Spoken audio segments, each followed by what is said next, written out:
Buenas tardes. Vamos a ver ahora el ejercicio 4 de la unidad 4 de Fundamentos de Economía de la Facultad de Ciencia Económica de la UNE. La lectura obligatoria en este caso es el capítulo 9 del libro de Krugman, Wells y Grady, que es Externalidades y Bienes Públicos. El primer punto nos dice, ¿por qué los siguientes bienes son bienes públicos y cómo sufren el problema del free rider? Y nos pide que analicemos dos bienes en particular, las autopistas y la defensa nacional. Las autopistas, obviamente, como todos conocemos, también llamadas acá rutas nacionales, son todas aquellas rutas en las cuales se puede transitar para moverse de un lugar a otro, y la defensa nacional es la seguridad que tenemos como habitantes de un país, que vamos a estar protegidos ante una amenaza externa o incluso una amenaza de otra persona de nuestro mismo país. Dicho esto, nosotros vemos que estos bienes no son excluyentes. ¿Por qué? Porque el oferente de estos bienes, en este caso el Estado, no puede impedir que sean utilizados por personas aunque no lo paguen. En el caso de la defensa nacional es un poco difícil de discernir quién lo paga y quién no lo paga, puesto que se paga con impuestos. Y no son rivales en el consumo, es decir, que puede ser consumido por más de una persona a la vez. Un uso no agota el bien. Entre que en el caso de la autopista, usar una vez la autopista no provoca que el bien se consuma con ese uso. Por lo tanto, al cumplir estas dos características, son un bien público. El problema del free rider es un problema que se da generalmente cuando una persona justamente que no paga por el bien lo utiliza.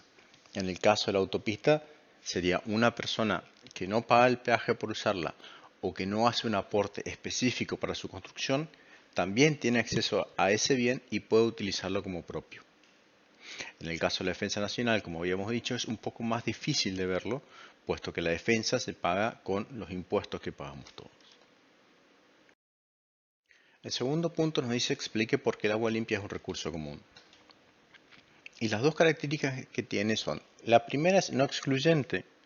¿Por qué? Porque el oferente en principio del bien no puede impedir que personas que no lo paguen lo consuman, siempre y cuando hablando del agua limpia y no del agua potable. Y la segunda sería que es rival en el consumo, puesto que si una persona la consume, otra persona no puede volver a consumirla. Eso es obvio, porque al consumir el agua, obviamente no puede ser consumida por otra persona. O sea, un mismo vaso de agua puede ser consumido por una sola persona y el bien se agota con ese uso. Por lo tanto, son, como habíamos dicho, un recurso común. El tercer punto nos dice, explique por qué la capacidad de bajar música de MP3 en Internet puede convertirse en un bien artificialmente escaso. En principio, nosotros vamos a suponer que ustedes acceden a un MP3 de manera legal, con lo cual el bien pasaría a ser excluible, porque el oferente puede impedir que una persona que no lo paga no lo consuma. Esto se hace a través de los derechos de autor. Generalmente la forma más simple de ver hoy por hoy sería asociarlo a lo que nosotros conocemos como el servicio Spotify.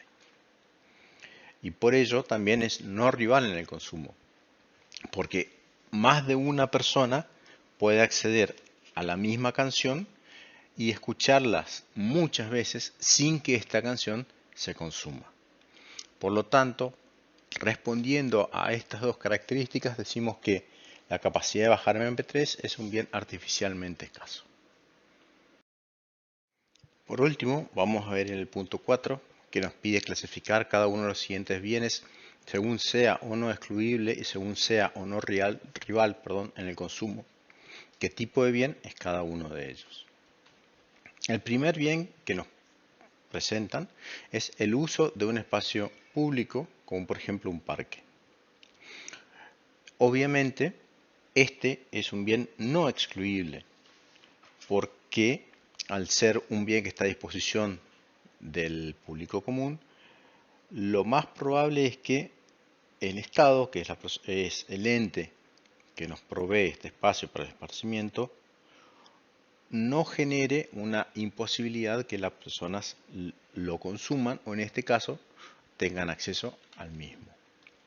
Sin embargo, cuando analizamos la rivalidad o no en el consumo, ahí es donde nos encontramos con un punto un poco gris. Si analizamos los parques en sí mismos, o un espacio público como puede ser el parque, no sería un bien rival. Sin embargo, si hacemos un poquito la vista un poquito más micro, digamos, y estamos analizando, por ejemplo, la parte de las hamacas del parque, entonces ahí sí el consumo sería rival, porque solamente una persona puede usarla al mismo tiempo. Si bien no se agota con el uso, sí existe la imposibilidad de usarlo al mismo tiempo. El punto B nos dice un bocadillo de queso, que es lo que nosotros conocemos como un bizcochito, digamos, de queso. Obviamente es un bien excluible porque el oferente le pone un precio y únicamente se lo brinda a las personas que están dispuestas a pagar por él, y es rival en el consumo puesto que se agota con el uso. Información de una página web que está protegida por una contraseña. Al estar protegida por la contraseña en la página web, pasa a ser un bien excluible. Presten atención que este último punto es el que justamente hace que la información sea excluible. Si la página web no estuviera protegida por la contraseña, sería no excluible.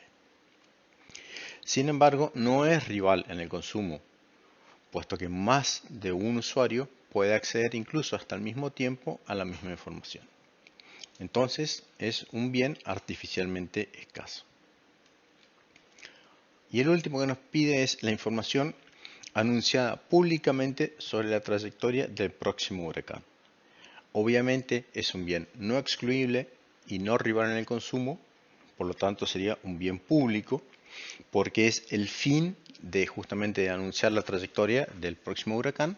O si quieren un ejemplo mucho más próximo, si tienen un celular de la ciudad de Resistencia, van a ver que ahora todas las noches nos llega a las 20 y a las 20:30 información de que vamos a iniciar con lo que podríamos denominar el toque de queda, con lo cual nos están anunciando también que va a pasar esto, que tenemos aún mayor restricción para movernos dentro de la ciudad y pasa a ser también un bien público.